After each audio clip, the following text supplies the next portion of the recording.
This video is sponsored by Coles. Haha, I wish. Anyway, today I'm going to be making cookies and cream slices. The story behind this was I invited a friend out to a picnic because eating out is too expensive. I asked her, do you prefer cake or slices?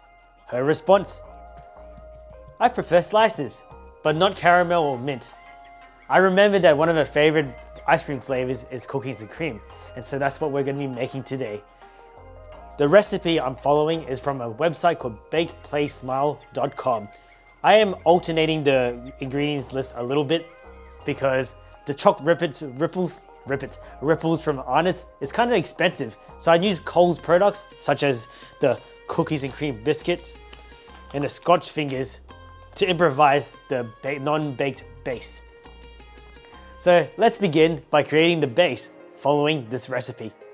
Because the recipe asks for chocolate ripples, I'm using cocoa powder with Scotch fingers instead. They cost like $3.60 when they're not on sale. This $1.25, and I've got some baking cocoa that I've had left over in a previous bake.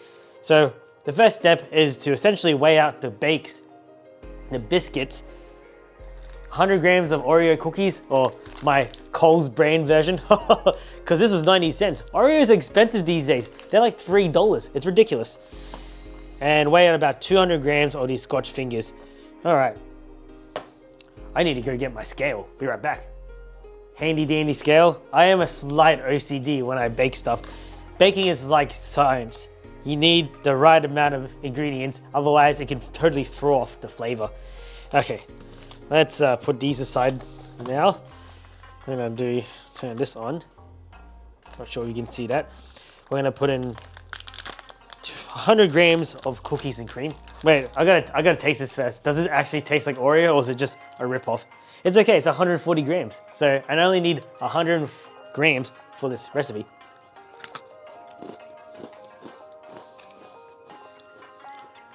It's a little bit different, sorry. When you chew on it, an Oreos, it's actually a bit more powdery, where this tastes more like shortbread biscuits. But the flavors are essentially the same. Let's put this aside. I'm putting this through a food processor because it'll make life a lot easier. You can crush it up in a plastic. However, I want the cookies, to be incredibly powdered. And I'm trying to read the numbers upside down here.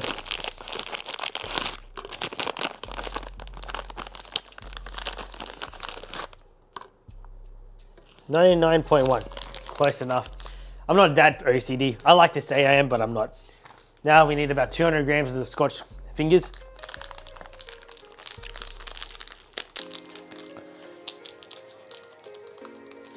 They really don't make this easy to open, do they? Hold on, I'm gonna grab some scissors.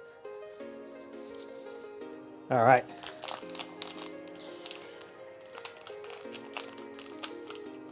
I think it's really important to learn to cook because at the beginning, I didn't really enjoy cooking all that much. It was quite, what's the word for it? I'd say because it was something I had to learn, and because it was something I had to learn, it was quite difficult. But as you learn new recipes, it does get easier. I should probably actually break this up because it'll make it a bit easier to blend. Okay. I'm just gonna tear this apart because they've packed this very, very securely. Free biscuits. Oh, I feel very strong. Hopefully this will blend okay. I feel like I might be putting a little bit too much in. That's all right. This might be no big cookies, but this is quite messy. A little bit more. One more biscuit for the road, and we're gonna add some cocoa powder. I reckon about 20 grams because I didn't quite have the ingredients, or I wanted to make this cheap as well. I feel like sometimes when you make these non-baked stuff, sometimes the quality of the ingredient doesn't matter too much. All right, let's shake this up. Geez, I think I might have put in too much, but hopefully it will blend. If it doesn't, it's gonna take a solid minute or two. All right, now we're gonna chuck in some cocoa powder. I'm gonna change that.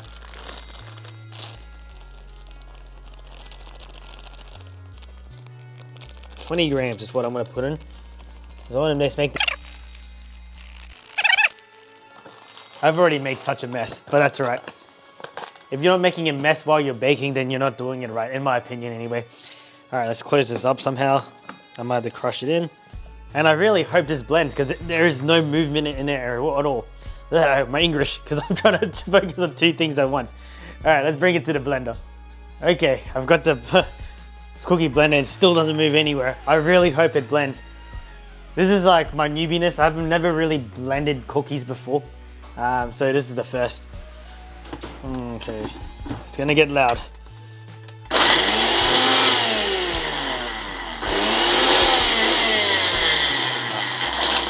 Oh, okay, I can see it coming down.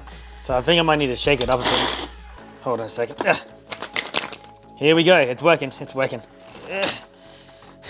Baking, non-bake I should say.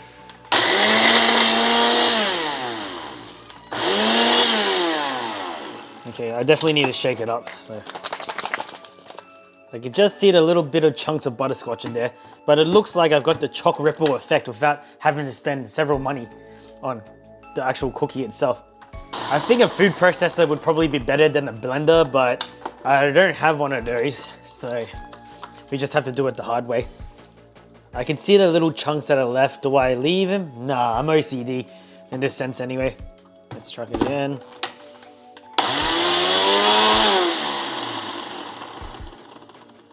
I have to be careful because there's a lot of butter in these cookies, I think, and I can see it starting to like stick. But I think that's pretty good. That's the best I'll be able to get it, I reckon. Yeah, should be right. Let's move on. Now that's all blended up, I'm gonna grab myself a silver bowl, put it on my scales. We're gonna dump the, that's tweet. Dump the cookie, blended cookie into this metal bowl. I should have gotten a bigger bowl. That's okay. Oh, it's smelling quite chocolatey. All right, that's in. And then the recipe calls for 80 grams of butter. I've only got 60 grams left because I'm not very don't like being wasteful. So I'm using what I've got now and 200 grams of condensed milk. So let's add that in. And apparently we stir it up. Hold on a second, I might actually make a well first. Here we go. Add the butter in. And then most importantly, 200 grams of condensed milk. Sorry, I can't see the scales from this angle, so I'll put that on Tare. 200 grams, here we go. If it wants to reset itself, it'd be really good right now. Technical difficulties. There we go, back to 0. Okay, 200 grams. Let me put that up. Don't do this at home, everyone, but I love doing this. It's so tempting to just lick the lid, but that's how you cut your tongue. Yeah. Let's put this down. 200 grams. I can see how decadent this will be. A little bit more. There we go, 200 grams. I know this is unhygienic, but I could drink this stuff, but I know it's bad for my health. Now let's fold it into with each other. Move this out of the way. Hopefully it mixes in like the recipe does. Okay, not bad. Oh, wow, it's actually working. Oh my gosh, look at this. Have to be careful though. Who invented condensed milk? Leave it in the comments below. Honestly, I reckon I could just eat this the way it is. But I reckon I'll also die really badly as well. Now look at that consistency. Look at that. It's like, oh, here we go. It almost looks like ice cream or cookie batter. Wow. That is really dense. Like once you mix it in, it actually feels like dough. No bake, they say, and I can see why. Honestly, I'm gonna do something a little bit naughty. I'll be right back. To be a little bit hygienic, always use a separate spoon to taste test. That just tastes and feels good. Surprisingly not too sweet. It's got a bitter but sweet with a bit of dark chalky goodness, but not overpowering either. It's like Tastes like almost like 45% cocoa chocolate. Beautiful. All right, I think that's nice and mixed in. And then the hardest part really is spreading this into a baking paper. I'll be using this today. You can use a baking tray. I don't have one that fits the recipe size. This is the closest one I can get. So yeah, that's why we have to improvise. It's super important we do that as people who learn to cook. Sometimes things don't fit exactly where it should, and therefore think outside the box. I'm gonna go get some baking paper. I think the hardest part will be spreading the batter nice and flat. So around this much, I reckon. Put that over there.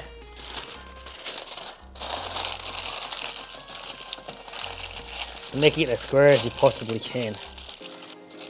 If you did have baking spray, that does help it stick to the container, which helps spread it. So let's see how we go.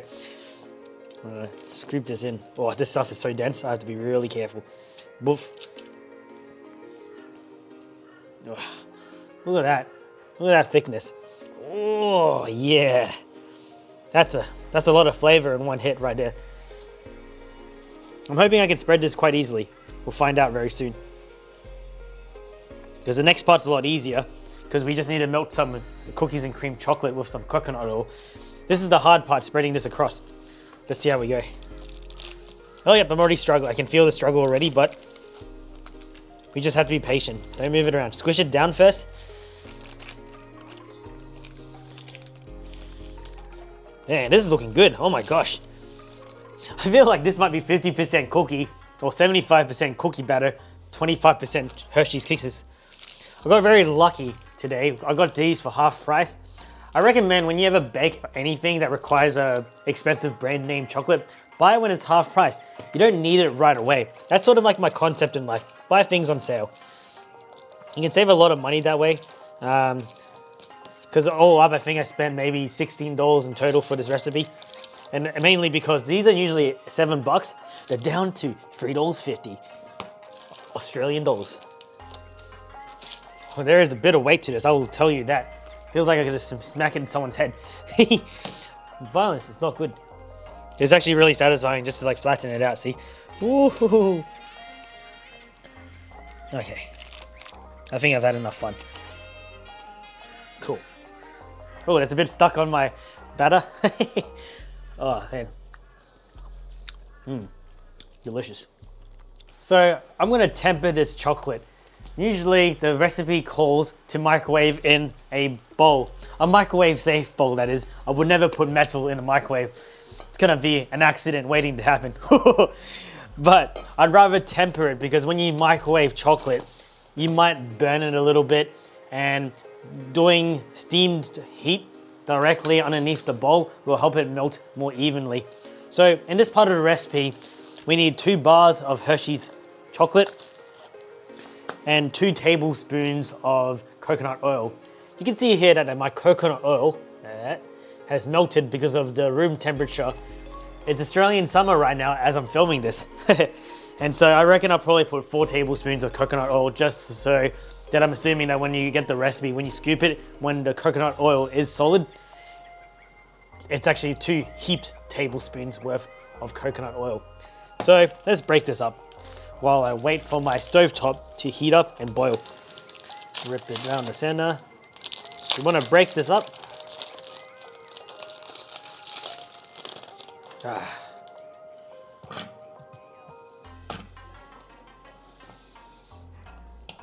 I'm going to break them up like this so that it's actually easier to melt. You can be lazy and just chuck it in like that, but having it this chunky will make it harder for it to melt. We want to sort of make it melt evenly. So, pro tip about opening these jars, it can be quite difficult to open it by hand. Oh, I just did it. Whoops. But essentially, if you want to make it easier, it is vacuum sealed. So if you can get your spoon underneath the jar and lever it up, that will unseal the vacuum, making it a lot easier to open. All right, so we're gonna put 4 tablespoons of coconut oil in here. So, because it's dry, so 1. Not dry, sorry, it's melted. 2, 3, 4. Maybe a little bit more, just for one more for good luck. I sort of wish, one of the things I have gripes about is that when recipes don't give you like the exact grammed amount, and they say tablespoons, but not everyone has measuring spoons. I'm using this as a tablespoon, but yeah. Can I do one more? No, I should be right. I already put like 5 tablespoons of this in. That's almost probably 2 heaped ones. Maybe one more. Yeah, we go. We're good now. So the water's beginning to boil. We don't need it to be completely boiling at boiling temperature. We just need to use the heat of the steam to heat up the chocolate right here. So we're gonna chuck that on there. And eventually, you can also, I can already see the coconut separating from the metal bowl. This might take a bit of time, but I prefer this method a lot more than the microwave method because like I said before, you can get a consistent amount of temperature on the white chocolate. Ooh, looking good. This might take a little while, so fast forward. You can see it sort of looks ugly at the moment, but when it fully melts and, hot. Be careful, the steam can get really hot. I'm gonna bring down the temperature to maybe 70%, 75. Might hold on to this so I don't burn myself. Little towel. It's the best way to do it. It's taking a lot longer to melt than I thought, but that's just how it is when you're baking. I sort of wish there was like a cookies and cream like method, but I realized like milk chocolate or white milk chocolate is just milk. It's not, I don't believe they use any cocoa in it at all. Correct me if I'm wrong. This is the consistency I'm guessing we're getting from this. Hopefully I didn't add too much coconut oil. I believe I didn't. It was actually quite a small amount. 6 tablespoons of like regular, not solid, not heaped, I think is the right amount. There we go. It's really tempting to lick the spoon, but I gotta save every gram to put on this the slice. All right, let's take this off the heat. Is it hot? It's hot. Burnt myself. All right, let's move on to the next part. And I think this is why I like the recipe, because it didn't take that long to make. The longest part of the recipe is letting the chocolate cool. Oh, wrong way. Cool inside the fridge. So last step, we pick this up and we essentially just pour the chocolate into this baking paper right there. Let's do that. Oh, that was satisfying. The one thing I do like about this part is you don't need to, what's the word for it? I should pay it from this angle. You don't need to spread it out because the melted chocolate will do it for you. Definitely get yourself one of these silicone spatulas because it really helps you get every millimeter off the bowl. No chocolate left behind. So let's do that. Oh shoot, drop it. The recipe calls to wait about 3 hours to set. I reckon you could probably make it set quicker in the freezer. But yeah, there we go. How's it looking? I reckon I could have used more chocolate in this instance. It is like a cookies and cream slice, but there's more, There's more cookie than there is the white chocolate on top, but that's okay. All right, let's have this let's give this a taste with the remaining. That is very sweet. I can taste the coconut as well. It actually gives it a bit more depth of flavor. I'm gonna try to spread this out nicely. There we have it. That's all we need to do. I'm gonna put it in the fridge and let it set.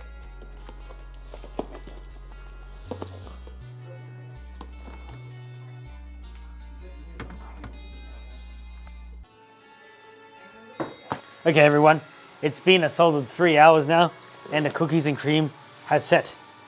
It feels very solid. So I'm gonna remove this from the container. Oh, it looks beautiful. It's got a bit of weight to it as well. Look at that. Now I'm just gonna peel the sides. It's not as square as I'd like it to be, but that's okay. I didn't have a squared container. Ooh. So that's the side profile. A little bit of it came off. Let me just try this. Hopefully the coconut doesn't make it taste funny. Ooh. That coconut cream gives it a more of a, oil, sorry, gives it a more like a creamy texture. I can see why they added it to the recipe. And you're meant to use a hot knife. I'm gonna see how it goes, just cutting it regularly. So let's try this. Put that back down. There we go. Put this aside. How does it cut on the side? Hey, cuts pretty well. I'm gonna try this now. A bit of a cookie. Well, really decadent. Hershey's Cookies Cream has a weird sort of flavor that's in here. But it's kind of gone once you like add coconut oil. What a strange sort of texture.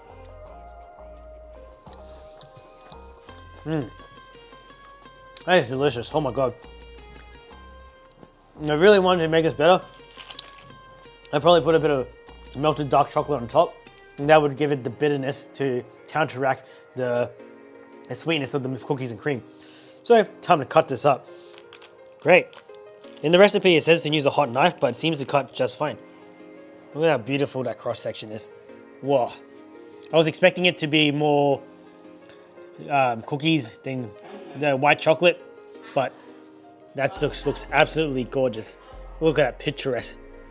It's quite funny though, because one of these slices would probably set you back a fair bit. And this cost me about $15 to $16, making sure you buy this stuff at half price. Never buy it at full price. That's just a scam. If you get it for cheaper, that's the way to go. How exciting. I'm ready to let my parents have a taste. Because my parents have diabetes, I'm gonna have to cut a half piece for them. I don't want to overload them with sugar. Hello. Hello. Yeah, hello đi. Hello. Okay. Hello. Chia. Yeah, yeah. Chia. Ba thưa đây rồi này, đã chia cái mấy đồ hình nữa. Ngon không ba? Hay cũng được không? Ngọt quá ngọt. Quá ngọt. Ba muốn ăn miếng nữa không? Sure không? I was just teasing my dad. He loves to eat sweet. Mày ngon không vậy? Ngon cơ mà nó ngọt là cái đúng. Nó nhỏ cái trên mà nó đắng ở dưới phải không? Ở dưới cũng đắng luôn, nó ngọt quá. Ngọt quá. Yeah. Luôn. This is too sweet. Hope you enjoyed that video. And hopefully my friend enjoys this food too. Maybe I'll ask her if she wants to be on film as well. We'll soon find out. But if not, subscribe to my YouTube channel. I'll be making cooking videos every now and again. Hopefully you get to enjoy it. So I'll see you all next time. Bye.